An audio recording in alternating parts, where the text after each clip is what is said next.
pay. Nobody's freaking paying us. I'm gonna heavily rely on my trade as an example, but like many trades and technicians, I've worked many trades in different tech jobs. Like many of you, trying to find the money. Where's the money? It's gonna get to the point to where like a really good carpenter should make more than like some whatever quote unquote office professional type. Whereas in the past that was not true, but it's just gonna have to get to that point. Really dangerous work or work that requires a lot of travel. That's what I've personally found. If you disagree with me, feel free to let me know in the comments. 100%. But for mechanics, it's very common to work a flat rate hour to be guaranteed no minimum. There are some places that are really desperate that will offer a bonus, a sign-on bonus, and if you make it a year, you'll get that bonus. Most places aren't gonna offer that. There's some independent... Dude, the sign-on bonuses for welding, they are so desperate for welders that the sign-on bonus is 30 days, bro.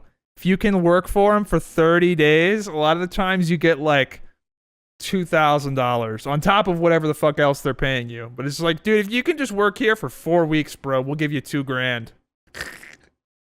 It's getting...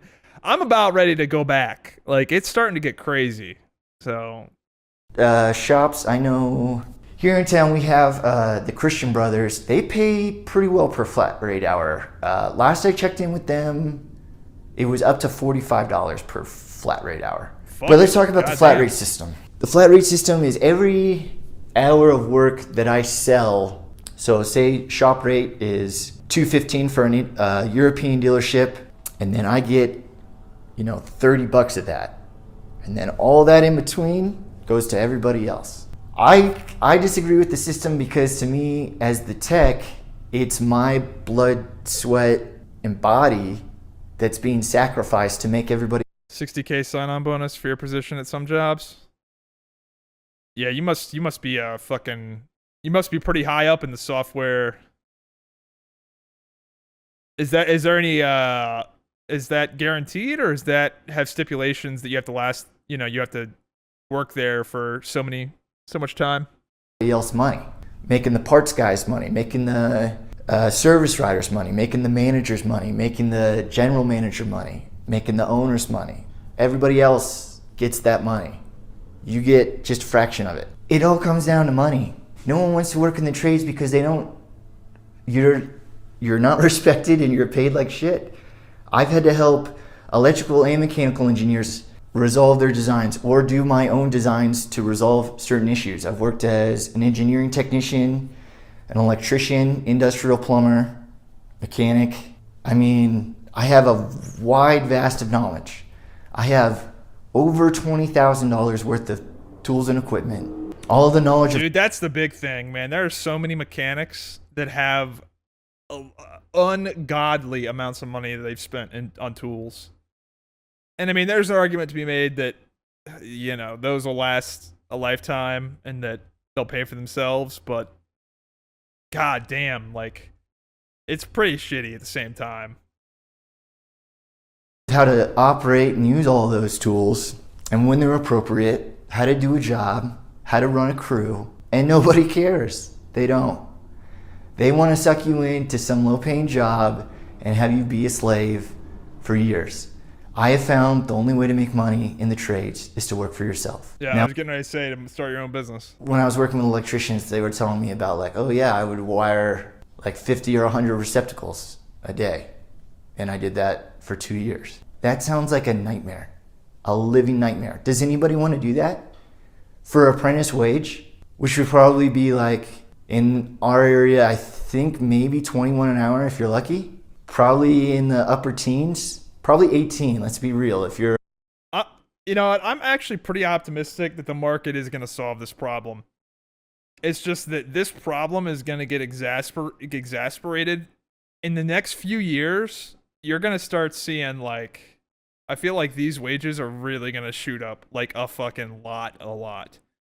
Because there are a ton, I mean a fucking ton of these jobs are filled by super old people that are on their last fucking thread of being able to do the job. And that's like the majority of the people that know how to do it. So I feel like this guy right here, give this video, I don't know, 2, 3, let's be generous, 5. 5 years from now, I think this guy might be singing a different tune. Just because all of the people older than him will be out. An 18-year-old kid starting an electrician apprentice in my area, yeah, you're probably starting at 18, 19. And then you have to do that. You have to bill all your hours, and then you have to do your testing and all that stuff. Yeah, sounds like a nightmare. With the trades, you talk to the older guys, and they're like, yeah, you'll make money in your 40s. I can't wait till I'm in my 40s to start making money. I need to start making money like 10 years ago. That's why no one wants to go in the trades, because no one's going to pay you out until you're a master of your craft. I can't wait that long to make money, dude. This is true. This is real. So part of the reason I got into welding was not to get a fucking banger job.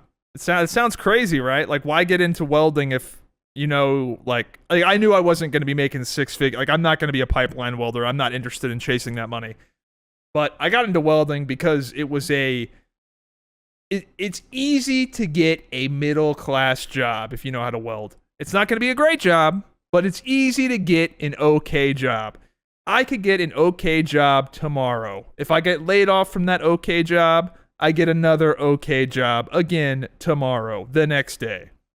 I think I've been unemployed as a welder for, I've had 4 different welding jobs, and I've been unemployed for a duration of less than a week. If you combine all of those, you know, the time off. But he's not wrong. Like, you definitely only make money if you work for yourself, or you are some sort of like actual master at something. I've got a mortgage. He is very trade-based and trades-pilled. We have 2 car payments. We have a kid. Okay, that's where he's fucking up. You know, if you're a fucking degenerate like me with no debt and no fucking dependents, it's easy to get by on your dog shit fucking whatever. That's why nobody wants to go into the trades. And then he brought up dirty jobs. That guy is not a tradesman. He has his bachelor's in, it's not communications, it's like an opera theater guy. Film related, I can't remember. He's not a tradesman at all. He talks about it. Well, my grandpa and my dad could do it. I just never, I needed a different tool set. No, you needed to freaking grow a pair and pick up a tool and suck at it for a really long time until someone one day was like, hey, you did a good job. That's being a tradesman. Like, yeah. Having a show and playing pretend with all these millionaires that just extort the poor for their labor. It's a wage slave job. That's what it is. And one day you become the wage slave master. If you're lucky. If not, you'll probably end up being an alcoholic and divorced and dead in your 50s. No, that's where he's got it wrong, dude. You have to be an alcoholic. It's a prerequisite to being a wage slave master. It's a prerequisite. You have to check that box first. That's why. Like, why didn't you bring that up the whole time, dude? It all comes down to money. That's why nobody wants to get in the trades. You get treated like shit for a super long time. You get paid like shit for a super long time. And if you're lucky... I think a lot of it's also the inflexibility. At least for me, like, that's the thing that probably bums me out the most, is that, like, man, when you're working, you are fucking working, dude. And I mean, the money's good when you're working, but, guys that want to go to their kid's fucking football game or soccer game or whatever, bro, and you're working like 12 hours a day, 6 to 7 days a week, like, that shit, bro. Like, I feel like if they just had more flexibility, especially like when you get paid by the hour, I get that, like, they want to be able to quote jobs and give people like reasonably accurate timelines on when things will be done. But goddamn, I feel like they'd retain a lot more people if they would give people some flexibility, like, oh man, if somebody wants to take a Tuesday off, like, let them. I feel like a lot of these salary jobs, there's a lot more flexibility with that kind of shit. You'll own your own business. And you'll either work for really rich, gross people, or you'll be away from your family all of the time. There's no like really in between. So that's my response. Let me know down in the comments. This is just based off my personal experience and interactions and job interviews and working with recruiters. Fucking recruiters. Holy shit. Dude, the recruiter thing is like an entire meme. Like, dude, I feel like the prettiest girl at the dance. I get these kind of calls constantly. Hey, good afternoon. This message is for Logan. My name is Joe Mercury here at Aerotech Director at Skill Trades Division. Dude, every day. Every fucking day. It's crazy. You know, I can't believe I've worked from being a cable technician to an engineering technician. That's where I'm at in my career. And asking for $45 an hour is like outrageous to people. It's gonna get to that point. This guy will start getting paid $45 an hour. He just will. The only reason he's not is because there's some 70-year-old motherfuckers still working, still doing it. But once those guys eventually age out, which it's crazy they haven't stopped working yet, they just are like literally bringing their walkers into work. This guy will get there. Like, dude, this shit has to get done. Understand it. So until that day comes, I'm just working for myself out of my garage. I'm holding my head above water. I guess we're gonna have to wait that 6 years until all these old bastards retire. There he is! And people really see the shortage. Dude, hey, I've been saying that the whole video, and we finally, yeah, dude, that's the real thing. Once these old motherfuckers are gone, dude, it's gonna get crazy. Trades and start paying us accordingly. And start understanding that they need us. You know, it reminds me of that scene in Fight Club. They got the guy tied up. We fix your cars, we do this, we do that. Like, people need the trades, but the trades people aren't gonna start showing up for trades jobs until they start paying us. Dude, and start showing some respect for what we do. I think it will correct. I do think it will correct. Think about the trades. Most people in the trades, they just get torn apart in their 50s. They're walking around in pain all the time. So I agree, RJ, but here's what I'll say about that. I'll say that the average person in an office is in worse shape and like literally their body is more fucked up than people in the trades. Because the unfortunate reality is that an unhealthy lifestyle is going to fuck you up more than the actual work itself. Now, I'm going to play both sides of this argument because you're absolutely right. Yeah, you could get some arthritis and shit like that from, doing some super, a common thing with welding is, guys will get like tendonitis from squeezing the dog shit out of the, MIG welding handle or whatever. Yeah, you might get some repetitive use stuff, whatever. But the main thing is that a lot of people, by the time they get into their 50s, regardless of their job, they have been living a life where they get no sleep. They eat like shit. They are addicted to caffeine. They, whatever. It's a lot of lifestyle things. And then the reason I say this is because I was working, the shit I saw when I was, back my last welding job, the one I quit, the only welding job I've quit, just because I got totally burned out. I was working 60 to 65 hours every week for 8 months straight. Money was fantastic. And I kept my head on straight for a long time until it just broke me one day. And I didn't miss a day, was never late. But one day I just quit. Like, it was just like, enough. And I'm done. And I just quit. Like, I don't know what, it just totally, something in my brain was just like, no more. But I saw people age in real time. It was like I was watching a fast forwarded GIF of somebody aging. It was like one of those YouTube videos where they take a picture of themselves every day and then they play it in fast forward, like a time lapse. It was like that because I was working with people that were working 65 plus hours. Some of those guys worked 72 hours because it was one of those jobs where you could kind of just work as much as you wanted to. So if you got there early, you can just clock in early and start working. So there were guys working 72 plus hours a week, getting no sleep. Their diet literally consisted of like Red Bulls, gummy worms, and Marlboro Reds. That was the diet of these guys. And it was funny to me because I hadn't worked out. Like I clearly, you can tell by looking at me. Come on now, I work out, right? But I hadn't worked out because this was after COVID. The gyms were shut down, and then I was working like 65 hours a week. So I had 1 day off a week for months. So I did not go to the gym on that 1 day. But anyway, so I wasn't working out. And all these guys were like, dude, what do you do to get so huge? Like, how are you so big? Like, what do you do? And I was like, dude, I just work here. I was doing the same exact work that these other guys were doing. But they looked like emaciated fucking meth heads because they got no sleep and they ate no food of sustenance. They would just eat gummy worms and fucking bullshit all day.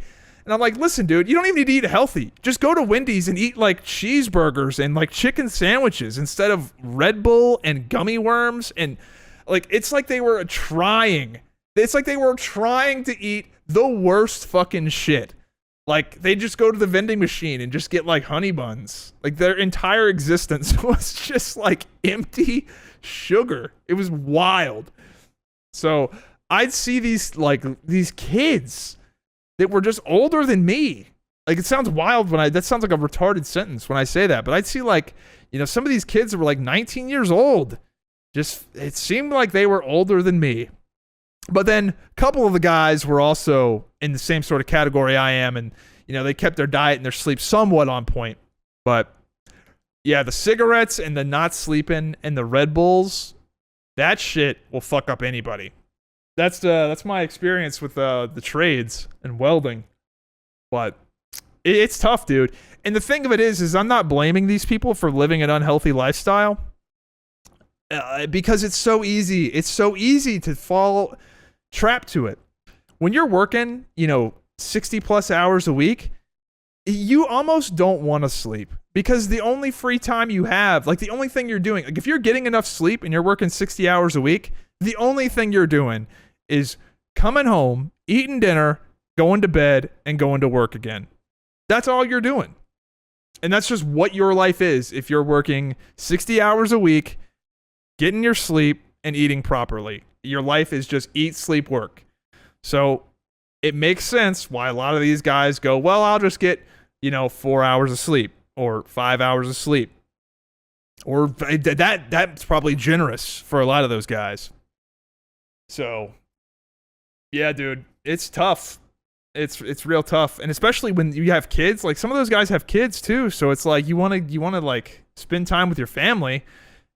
So, I mean, that's just tough, dude. I have no kids. I have no like dependents or anything like that. And the 65 hours a week shit just kill. I mean, I was able to do it for months and months and months, but god damn, I can't imagine doing all that shit and having kids. You got to be a real man to do that. That's tough. They won't live to enjoy the money they pile up. Yeah, dude.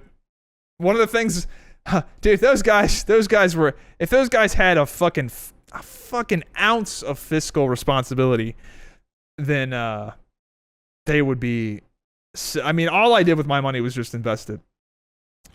But we'll end the trades talk with a positive note. So the one good thing about the trades is that you can be a young man. You can make a lot of money as a very young man. And I'll tell you a story. There was a guy, we'll go full cam for this because this is something I'm actually fucking proud of. We'll go full cam. I'm actually proud of this because this is an example of something good I have done in my life. So, we're talking, you work 65 hours a week with these guys. And we're talking, and they're talking about like, so Logan, what are you going to spend your paycheck on? Because everybody's, you only get 1 day off a week. So, of course, these fucking rednecks blow all their money in a day. The guys I used to work with were like literally 50 and 60-year-old children. One of them would buy a motorcycle, and then all of them would buy a motorcycle. One of them would get a new truck. They'd all get a new truck. So they were wondering what I did with my money. And I told them, index funds. I buy ETFs. And they're like, what the fuck is that? Now, almost all of them immediately lost interest when they realized that this is like a long-term strategy that requires discipline and like it's not fucking free money. But one kid took interest. A Mexican kid that was 18 years old.